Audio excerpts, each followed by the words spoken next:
Today I'm out with my drone, the DJI MINI Pro 3. It's the first drone I've had. I'm a real noob with it. I'm just starting out. So far I really like it. It pretty much flies itself. Haven't had any close calls or anything yet.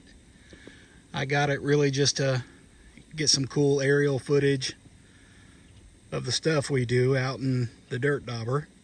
I added the stickers thinking it would help me find it when it's out in the sky, since it seems to disappear on me, but it doesn't help. It gets so far away. It's just a speck, and plus the stickers would really need to be on the bottom or the front to even see it, not on the top, but that's where you're supposed to put them.